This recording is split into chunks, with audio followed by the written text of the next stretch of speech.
rara, pérola. Ai, eu preciso de você. Hoje Eu vim aqui, meu querido, para te dar o meu presente e te explicar que aqui a situação tá difícil, entendeu? Mas eu gostei tanto da sua carta que eu vim pessoalmente te dar. Porque existe uma ideia de que tudo que é feito na Zona Oeste é amador, né? E às vezes o próprio artista também entende isso como amador, porque ele não vive daquilo.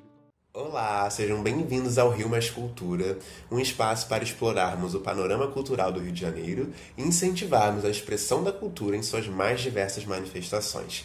Eu sou o Matheus Monteiro e o tema de hoje é a cultura na pandemia.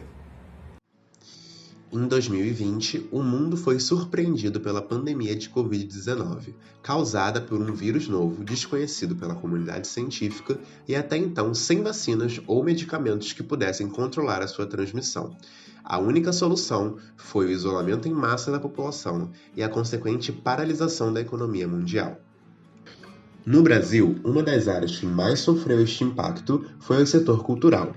Segundo um estudo realizado pela Fundação Getúlio Vargas, junto à Secretaria de Cultura e Economia Criativa e o SEBRAE, o PIB deste segmento apresentou queda de 31,8% em 2020. Diante desse novo normal, profissionais de todas as áreas precisaram se reinventar para encarar os desafios do dia a dia. Mas afinal, como é que os profissionais do setor cultural estão lidando com a pandemia? Para entender melhor os impactos causados pelo isolamento social, as novas configurações de trabalho e as perspectivas de futuro, nós conversamos com a atriz teatral Letícia Vasconcelos, com o ator Alexandre Damasceno e o cantor Átila Matias. Afinal de contas, o que será do mundo em breve, Papai Noel gostaria de dinheiro este ano. Nascida em Teresópolis, Letícia Vasconcelos é formada em rádio e TV e é atriz teatral. Aos 24 anos, estuda teatro há quase 10 e já participou de diversas produções no Teatro O Tablado, como durante o Festival de Verão e a Mostra de Esquetes anual. Atualmente, Letícia integra o elenco de Haroldo, a primeira peça de improviso do Tablado. O espetáculo é dirigido por Fernando Caruso e teve estreia presencial, mas precisou ser adaptado para o formato online e gratuito devido à pandemia. A primeira temporada aconteceu entre julho e agosto do ano passado pelo Zoom e a segunda em novembro no YouTube. Antes da pandemia, como era a sua rotina? Bom, antes da pandemia, eu estava entrando em cartaz com uma peça de teatro improvisado, na verdade, né, de comédia improvisada. E a minha rotina era bastante pegada, porque apesar do teatro improvisado não ter ensaio, tem muito treino. Então, dependendo da época, assim, quando a gente estava mais próximo da data de estreia, a gente se encontrava 3, 4 vezes por semana para conseguir treinar, enfim, conseguir ensaiar as coisas que era possível de ser ensaiado, né? As coisas, enfim, mais burocráticas da peça. E foi assim, a gente estreou, fez uma apresentação antes da pandemia só, mas foram um processo de uns 3 meses até colocar a peça de fato em cartaz, né? E conseguir estrear. Eu queria saber um pouquinho como foi essa experiência de adaptar uma peça que já é de improviso para o formato online, né? Já considerando a chegada da pandemia.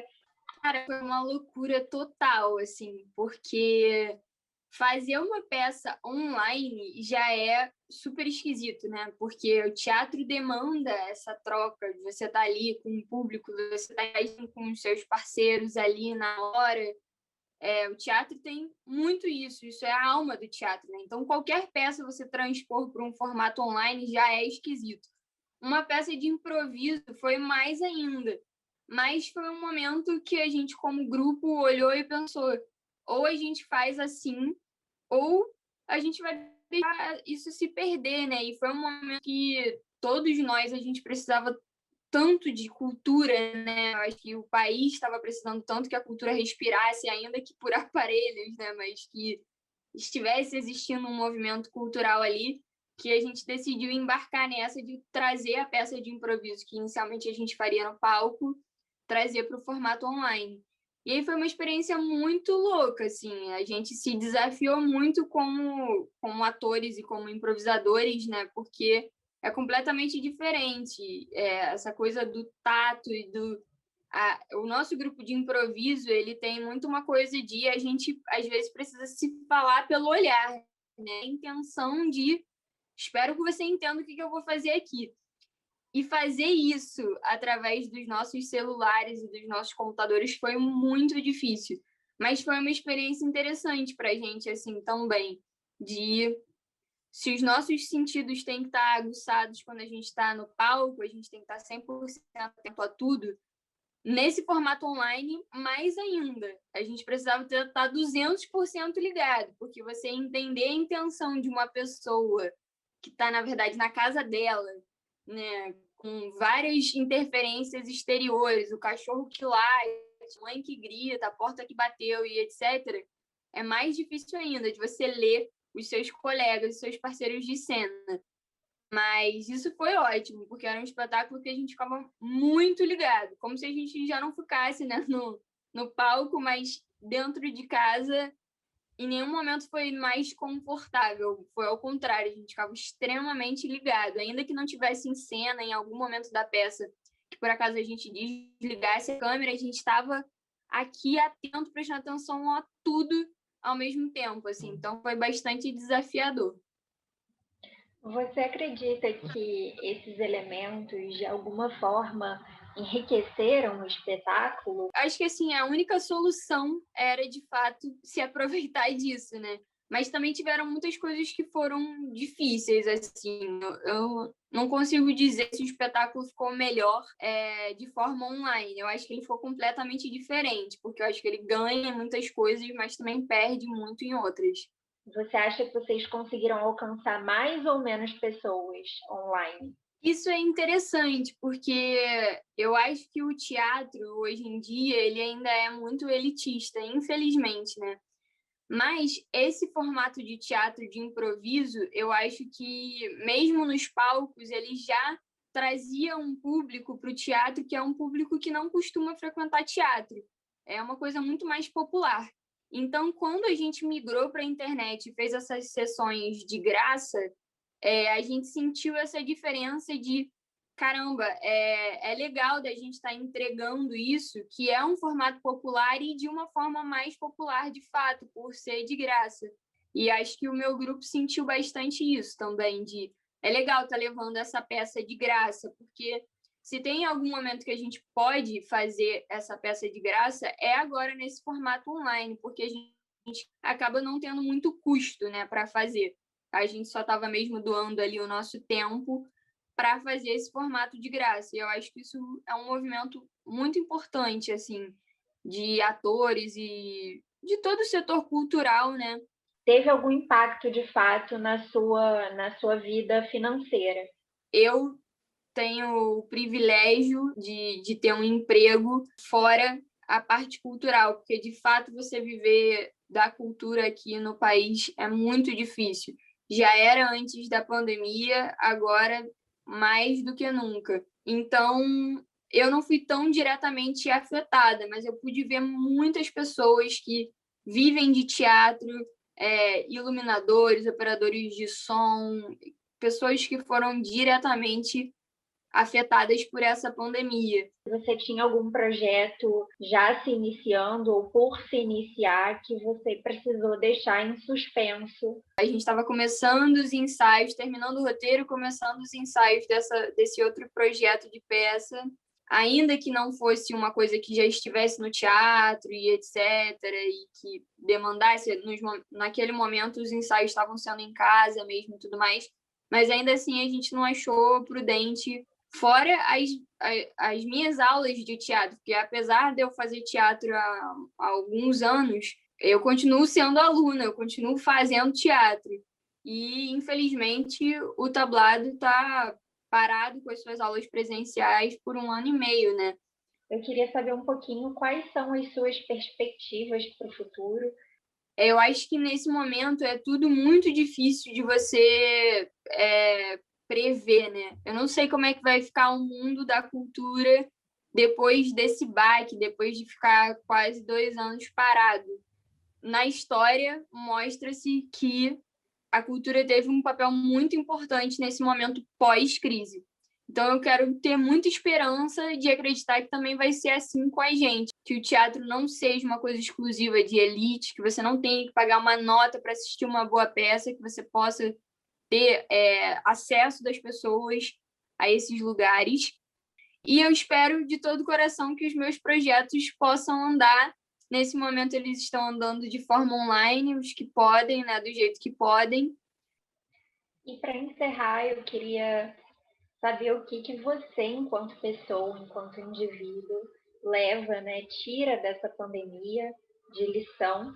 Fica para a cultura essa herança da presença muito forte da internet, né? Porque a gente viu que a internet é muito necessária e que pode agregar em várias coisas interessantes, ainda que em atividades culturais que não necessariamente necessitem de internet. Fica também essa lição do quanto a cultura é importante, como a gente teria conseguido sobreviver a essa quarentena se não fosse a cultura, se não fosse o entretenimento, se não fosse a música, se não fosse o teatro, se não fosse esses momentos de respiro. Então, que a gente possa também valorizar mais os profissionais que estão envolvidos com isso. Quem faz teatro no Brasil é difícil ver só como ator. Então, você tem que vivenciar todas as etapas, porque uma hora você está ganhando como ator, uma hora eu estou ganhando como diretor, outra hora eu estou ganhando como professor, e por aí a gente vai trabalhando. Alexandre Damascena é ator, diretor, escritor e membro fundador do projeto Reperiferia. Formado pela Escola de Teatro Martins Pena, Alexandre administra 2 espaços culturais da Prefeitura do Rio, a Lona Cultural Sandra de Sá e o Teatro da Cidade das Crianças. Além disso, é o diretor do Grupo Teatral de Santa Cruz, o Companhia do Invisível, que mescla artes visuais, performances, intervenções e filosofia periférica. Dentre os principais trabalhos na TV estão Segurança Pimentel na novela A Favorita, exibida pela Rede Globo em 2008, e Amu, na novela Gênesis, que está sendo gravada e exibida pela Record durante a pandemia. Para começar a conversa, assim, eu queria entender de você um pouco como foi essa trajetória, assim, como que uma coisa foi levando a outra, que chegou ao ponto de você defender tantas frentes como artista hoje em dia. A gente não sabe como vai ser, as coisas vão se apresentando de acordo com os nossos desejos. Quando a gente tem muitos desejos e a gente quer realizá-los. Eu sou formado em teatro e sou formado em letras, né? Eu sou doutor em literatura pela Universidade Federal, né, pela UFRJ. Então, eu sempre caminhei, desde novo, com essa relação entre literatura e teatro. Eu sou de Santa Cruz, que é um bairro da periferia do Rio, Zona Oeste do Rio de Janeiro, um bairro que não tem teatro, não tem espaços culturais, tem algumas coisinhas, mas muito poucas, né? Então, como que era a sua atuação como ator? Eu trabalho direto como teatro, né? Mas engraçado que nos últimos anos, como eu passei a dirigir, eu venho trabalhando muito mais como diretor no teatro e na televisão trabalhando como ator, mas fazendo pequenas participações, né, em novela. Então, sempre me chamando para fazer pequenas participações. A gente sofreu um baque assim, né, quando chegou a pandemia, porque uma das primeiras coisas a parar foi o teatro. Eu, por acaso, dei uma sorte, porque eu tinha acabado de assinar um contrato com a Record antes da pandemia para fazer a novela Gênesis. Eu lembro o seguinte, que eu defendi minha tese, e aí, quando eu defendi minha tese, uma semana depois, a Record me liga para me chamar para fazer a novela. Né? Isso era final de dezembro e tal. Falou, olha, vai começar no ano que vem, tal, as gravações e tal. Falei, opa, beleza, aceitei. E aí, logo depois, começou a pandemia. Só que eu já estava contratado da novela, né? E, então, eu ainda dei essa sorte também. Eu estava contratado na novela e já tinha começado a gravar. Então, eu acabei me mantendo um tempo. A gente ficou muito tempo parado sem gravar. A gente voltou a gravar no final de setembro do ano passado. Então, assim, eu não tenho muito o que reclamar do que aconteceu comigo na pandemia, porque, de alguma forma, eu estava empregado lá no município de Itaguaí, e de outra forma eu estava lá na Record fazendo a novela. Como que foi essa relação assim de vai e para, como isso impactou? Teve mudanças no tipo de gravação, uma forma que você gravava antes, como é que você passou a gravar, coisas desse tipo? A gente começou a gravar, a novela tinha uma previsão de estreia. Quando a Record me chamou para gravar, falou assim, olha, é um trabalho de 3 meses. Acabou que esse aumento durou um ano, né? Porque a gente teve que ficar parado. E quando a gente retornou, voltou com muitas mudanças. Primeiro, assim, a pandemia começou com uma equipe já lá em Marrocos. E aí eles tiveram que voltar correndo. Então, futuras viagens que estavam programadas para Marrocos foram todas canceladas. E a solução foi achar esses cenários aqui no Brasil, ou lá na Record mesmo, ou em alguns lugares aqui no país.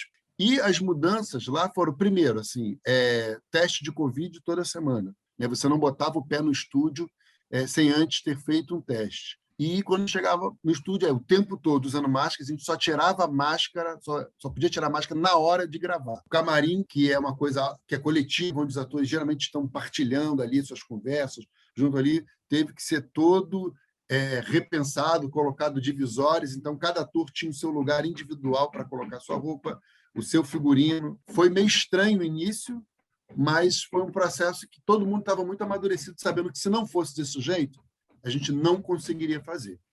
Eu mesmo, durante o processo, na minha última semana de gravação, eu testei positivo para a Covid. E foi uma gravação que nesse dia não era na Record, era uma externa, então já estava todo mundo para lá. Eu fui primeiro lá na Record para fazer o teste, e quando fiz o teste deu positivo, ou seja, a gravação até nem foi cancelada, uma parte dela foi cancelada, mas outra parte eles gravaram sem a minha presença. Eu tive que voltar para casa, fiquei 14 dias em quarentena, voltei na Record, aí fiz o teste de novo, deu negativo, aí eles marcaram para eu gravar a minha parte, porque eles já tinham gravado a parte do Ângelo Paz Leme, do Gustavo Falcão, ali, que dividiam a cena comigo, já tinham gravado a parte dele, e depois eles gravaram a minha e juntaram. Isso é muito interessante, inclusive, né, porque é uma das cenas que eu mais gostei da novela. As pessoas, quando olham, falam assim, nossa, que sintonia, mas mal sabem eles que foram gravados em dias diferentes. Né? Embora eu falasse com ele, eles não estavam ali, era um cara da produção que estava batendo texto comigo. Né? Inclusive, eles gravaram aqui em Paciência, né? Numa mata que tem Paciência, e eu gravei numa mata que tem lá dentro da Record. Teve algum projeto que você teve que deixar em pausa? Teve algum projeto que realmente teve que chegar ao fim, que você não pôde dar continuidade por conta da pandemia e tudo mais? Parar, não, assim, mas mudar, né, a forma. Então, eu estou ensaiando um espetáculo agora com a direção de Lisa Lucinda, e que a gente, quando começou, pensou de fazer isso para o palco. E aí, quando conseguimos a verba para executar o projeto, com essa pandemia, a gente teve que mudar. Então, agora, a gente está ensaiando o espetáculo, pensando mesmo em fazer online. O espetáculo da Companhia do Invisível, a Companhia do Invisível, a gente está ensaiando um espetáculo novo, mas nós já temos um espetáculo que estreou em 2019, chama-se Casas. A gente estreou nos teatros, fomos para algum festivais, e aí a nossa expectativa era, bom, agora em 2020 nós vamos fazer nas casas dos moradores em Santa Cruz. E aí, em dezembro de 2019, nós fizemos em uma casa aqui em Santa Cruz e nos organizamos para voltar nas casas em 2020. Mas aí, com a pandemia, a gente acabou tendo que parar e não conseguimos fazer as apresentações nessas casas. Enfim, estamos aguardando para ver se volta. E o projeto que nós esperávamos estrear no teatro vai ter que estrear online, né, até o momento em que a gente se sentir confortável para poder levar para os palcos. Agora, por outro lado, tem um fato interessante, né? Assim, ao mesmo tempo que a gente ficou sem teatro para poder apresentar, de alguma forma, essa coisa do online, eu estou dizendo para as pessoas que ela tem sido, de alguma forma, democrática, no sentido de que é muito difícil um grupo de teatro da periferia conseguir pauta, por exemplo, num teatro do centro da Zona Sul. Mas no online, você não precisa pedir pauta para ninguém. Então, de alguma forma, esses artistas que conseguiam pauta nos teatros da Zona Sul, que eram certos, e os artistas da periferia que não conseguiam, estão todos agora estão partilhando o mesmo espaço, que é o espaço do online. Como é que fica, você já falou bastante, né? Mas como é que fica a perspectiva para o futuro? Assim, ainda tem espaço assim, para criar? Surgiu alguma coisa durante esse período que você pensa em... Eu acho que essa pandemia tem... esse momento de ficar em casa, isso me fez voltar a olhar para mim, voltar a escrever. Essa coisa do online vai ficar, nós vamos fazer, a gente vai cada vez mais misturar. Eu queria misturar, por exemplo, teatro que se passasse numa casa de Santa Cruz e, ao mesmo tempo, passasse numa casa em Copacabana. A gente está aprendendo com essa linguagem. Né? Eu, por exemplo, nunca tinha feito uma live na minha vida até a pandemia. Né? E eu passei o ano passado inteiro fazendo live. Era uma coisa que eu nunca tinha feito na minha vida, que, de repente, por estar em casa, falei, cara, preciso fazer alguma coisa, né? Então, eu acho que a grande novidade é essa. Esse online não é um online que vai ser passageiro. Esse online veio para ficar e a gente vai ter que aprender a trabalhar isso se a gente quiser permanecer no mercado e dialogar cada vez de forma mais abrangente no mercado. A gente que vive da arte, a gente que curte a arte, a gente que está na arte, não é 100% dinheiro, né? O dinheiro ele é uma consequência, porque a gente precisa do dinheiro para sobreviver. Átila Matias é cantor e instrumentista. Aprendeu violão ainda criança e estudou na escola de música Vila Lobos. Começou fazendo parte de uma banda de rock de garagem quando era adolescente, mas só descobriu que tinha dom para cantar em uma banda de pagode de que fez parte por 10 anos. Átila também foi percussionista de uma banda de axé, onde gravou um DVD. Mas foi fazendo shows de voz e violão que começou a ganhar dinheiro com a música e encontrou a possibilidade de viver dela. Deixou o emprego formal em uma empresa e abriu seu próprio negócio de som para eventos de banda ao vivo. Átila, como é que era a sua rotina antes da pandemia? Minha rotina antes da pandemia era bem corrida. Em relação a shows, por exemplo, eu cantava de segunda a segunda, fixo em diferentes casas, né?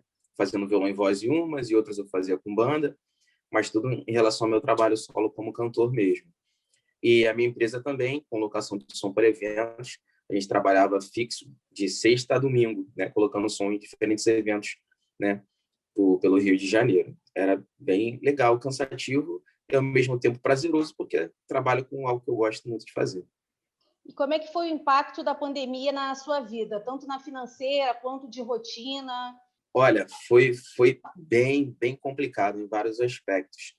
Não em todos, mas em alguns bem complicados, principalmente no setor financeiro, porque eu me vi impossibilitado, proibido, né, de trabalhar, vamos dizer assim, por conta de algo que não acontecia com frequência. Então, não tinha como culpar ninguém, porque foi algo muito inesperado e repentino, pelo menos para nós aqui. Começamos a ouvir rumores de que estava se havendo, né, uma alastração bem grande e rápida do vírus, que até então eu achei que não fosse chegar até aqui. Falei, pô, eu moro em Bangu, qual a possibilidade de chegar em Bangu? Aí já os contratantes começando a ligar, cancelando. Não vai poder fazer, não vai poder fazer. Som caindo também, cair a gente diz quando é cancelado, né? Acabou, também não vai poder fazer som. O que me ajudou um pouco é que de um tempo para até começar a pandemia, eu estava guardando dinheiro. Então foi o que ajudou bastante nesse começo, só que nenhum dinheiro dura. A gente tenta migrar um pouco para a mídia, né? Para a internet, mas ganhar dinheiro com a internet não é essa coisa igual todo mundo fala, né? Quem está chegando de uma coisa que você não fazia para tentar, não é assim que funciona. Então, eu não vi isso como uma possibilidade de ajudar na renda. Teve algum projeto que você tinha que você precisou deixar de lado? O projeto que eu tinha, que eu tive que deixar de lado, é que demandava investimento, que era a gravação de uma música para poder colocar, né, nas plataformas e tudo mais. Eu já tinha fechado até com um compositor bem influente, assim. Só que ele disponibilizou para mim, ele ia cobrar um valor até bem em conta para eu poder conseguir gravar a música dele, porque rola isso também, né? Não é só pegar uma música e gravar. Só que eu não tive como pagar a gravação, né? Um produtor musical para poder fazer a produção da música. O produtor que eu queria, ele é de São Paulo, ele produz um artista que eu sou fã. Então, eu consegui esse contato dele, consegui fazer essa ponte, só que o orçamento ficou fora do orçamento, porque eu não tive como disponibilizar a verba para isso. Então, tive que dar um stop no projeto mesmo de lançar música, né? Que é uma Mas coisa é que um eu quero stop fazer. ou você pretende desistir desse projeto? Não, desistir não. Eu vou fazer ainda, sim. Agora, eu não sei se ainda vou ter a possibilidade de gravar a música que eu escolhi na época, porque música não existe exclusividade, né? Na época ele falou, cara, pode gravar, não tem problema, você vai me pagando por semana. Só que estava num período bem complicado, né, em relação ao trabalho. Então, eu não consegui fechar com ele para fazer esse pagamento para ele semanal e nem tampouco consegui pagar o rapaz para fazer a produção para mim. Na pandemia, muitas coisas aconteceram, né, e se reinventaram. Muitos artistas se reinventaram, as pessoas descobriram ou passaram a entender o valor da arte, da cultura. E com isso, a gente teve movimentos de peça teatral online, tivemos movimentos de contação de história online, e muito, principalmente no início, aquele movimento de fazer lives ao vivo. O que você achou dessa iniciativa? Eu achei excelente, por vários motivos. eu cheguei a fazer live também. Eu tive uma possibilidade, eu fui possibilitado de fazer uma live de uma forma bem bacana por ter amigos, cara. Ter amigo é uma coisa sensacional. Tem um amigo meu que ele trabalha na Rede Globo, na parte de câmeras mesmo e tal, edição. E ele me ofereceu fazer minha live sem me cobrar nada. Trouxe as câmeras dele profissionais e tudo mais para fazer ficou um projeto muito bonito, ficou bem legal mesmo de fazer. E traz um pouco mais de visibilidade, sim. Além disso, vira portfólio para poder apresentar para algum contratante, algum possível contratante. Sim. Mesmo porque as lives que eu fiz, por exemplo, eu não tive dinheiro nenhum, não arrecadei dinheiro nenhum. Os músicos que tocaram comigo são meus amigos, não me cobraram nada. Enfim, foi tudo pela arte mesmo, querer fazer algo, querer levar um entretenimento musical, né, para as pessoas que estão em casa, mais para os amigos, como eu não tenho uma visibilidade a nível Brasil, né? Então, mais para os amigos, mais local mesmo, mas mesmo assim foi bem legal, as pessoas curtiram bastante, acho bem interessante. E que continue, independente de pandemia, Sim. porque leva até para pessoas que não costumam e não curtem sair. Por exemplo, alguém que quer ver meu show, meu pai, exemplo. Meu pai, a gente não mora junto, ele mora em Jacarepaguá, ele, por ser até também um ministro religioso, ele não frequenta muitos lugares, né? Não sai muito. E ele ficou muito animado de ver minha live, de me ver no show. Ele já foi, né, algumas vezes, mas não tem costume de ir. Então, para ele e para outras pessoas, minhas tias, tem umas tias minhas que moram, né, em Sepetiba, já são bem idosas, também não saem, conseguiram ver também e ficaram bem felizes, foi bem legal. Como é que tem sido esse seu contato novamente com o público? Como é que você tem visto isso nesse momento? Eu estou sentindo uma diferença em mim. Eu faço violão e voz, por exemplo, eu não sei, eu não estou mais com aquele vigor, vamos dizer assim, né? Lembrando o Gil do programa.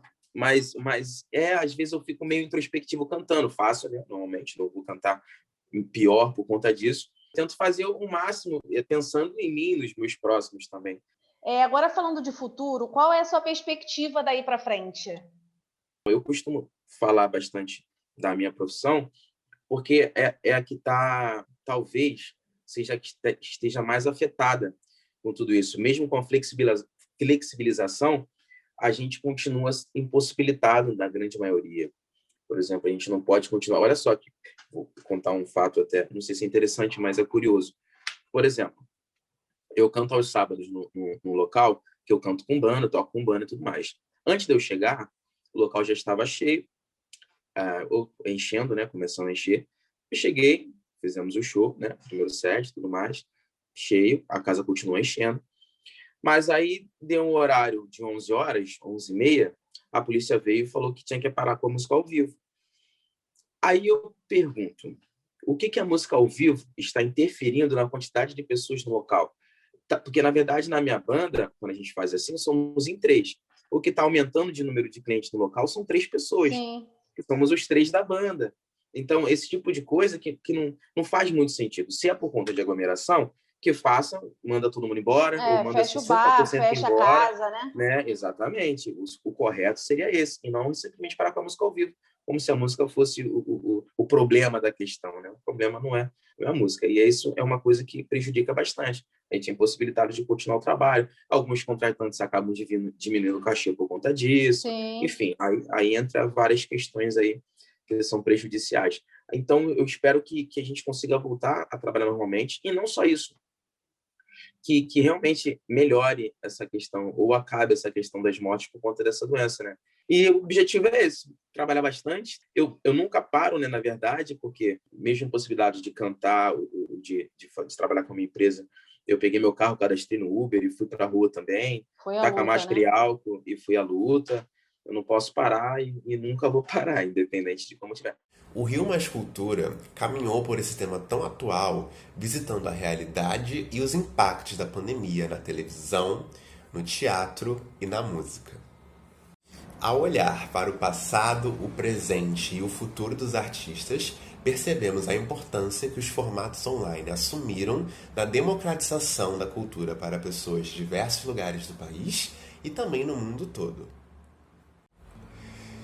O programa de hoje está chegando ao fim, mas se você quiser continuar sabendo sobre tudo o que acontece no cenário cultural do Rio de Janeiro, esse é o lugar certo. Muito obrigado por ter embarcado conosco nessa jornada e até a próxima!